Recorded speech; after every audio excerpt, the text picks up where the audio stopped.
If you just let up the guard and you don't participate in the process, we're going to be seeing something else coming back, but not much different than what was presented.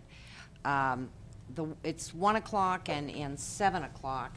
I think we have some standing committee meetings that day. I'm not sure when the 9th is, but we do have some committee meetings. But I do think it is very important that someone appear on our behalf. I am willing to go down to the 7 o'clock hearing because I think it's that important. And I also want to encourage all our citizens and organizations that turned out to do the same. On having a local hearing, I don't think that's going to happen, or they would not have had the 2 hearings the same day. They would have brought one up here. So I don't know. We can try, but I think that they sent the message they're not interested. Besides, we don't want the traffic jam on. Yeah. That's on a Monday? That was on February 9th, so that would be a Monday, correct? Yeah, I can go. Of course, Supervisor Koufax told me the only reason they all showed up is to hear me, and then I never even got to speak. So. They called him off when he showed up. Yeah. Okay, with that. Okay, and then one final item. Late last night I received a message from PG&E regarding wave energy, and they had received approval of their application before the California Public Utilities Commission for up to $4.8 million to be recovered from the existing Energy Resource Recovery Account for initial work on environmental studies, economic feasibility, and stakeholder outreach. We will be working, our office will be working with Supervisors Koufax and Smith in meetings with PG&E. This is in addition to a $1.2 million grant that they previously had received from the U.S. Department of Energy, which is a partnership involving Humboldt State University and the California-based Electric Power Research Institute.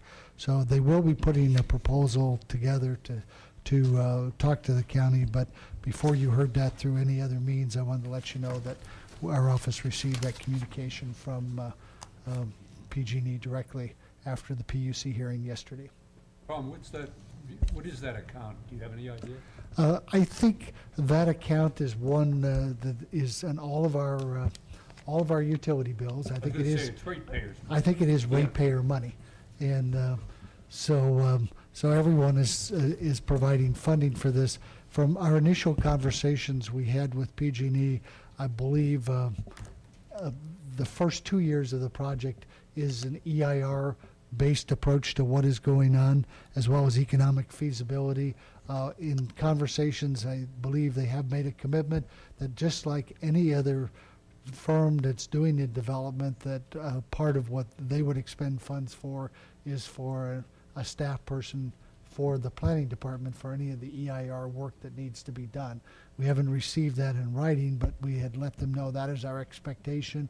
If you're a major developer and you're doing a major EIR, our office's expectation is you need to contribute toward the funding of a staff position for the building and planning department. So again, Supervisor Smith and Koufax and the Coastal Committee will be working directly with PG&E on that project. PG&E shouldn't be reluctant to spend any resources because it's all reimbursable through the ratepayers, plus say administration costs. So actually, they make money, and I made this argument a year ago. Okay, with that, we have a request for Linda McClure before we move into closed session. Thank you, and I do appreciate this time to Linda, I will be holding you to 3 minutes, too. Okay. And this is Linda McClure representing Service Employees Union, and I do appreciate the chance to comment on issues you're going to be considering in closed session. You know, we are in extraordinary times on many levels. And I think we must be prepared to create different ways of doing things. It's not just a mental exercise or a good idea. It's required by the times that we're in right now. I'm really heartened when I look at this board And I'm reassured at the level of competency that I see. I see the ability to cooperate and to have thoughtful, intelligent discussions and to cooperate with each other.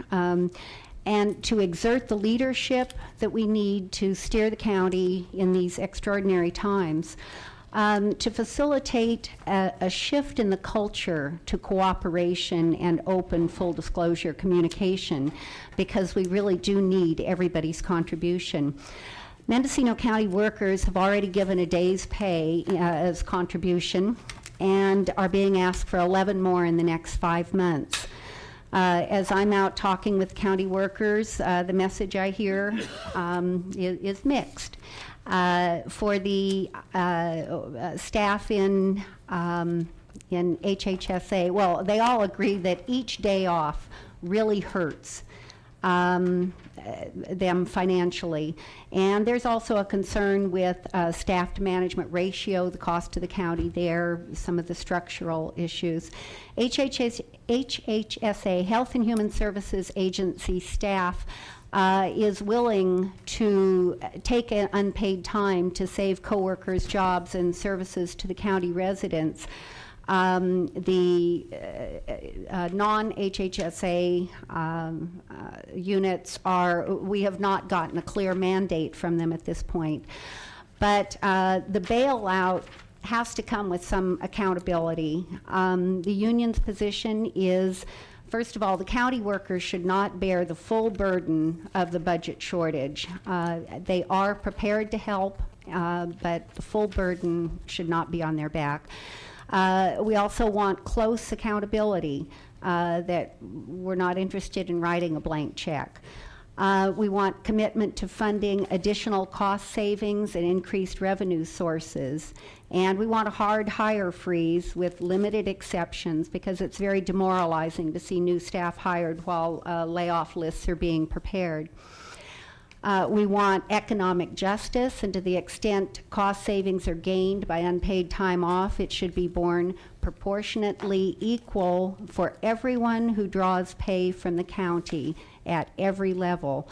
And both as union staff and as a county resident, I'll be donating a day's pay for every MTO day that the county workers take.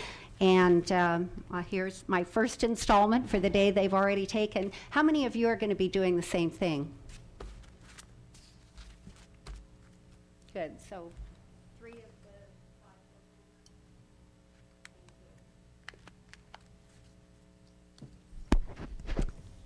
5.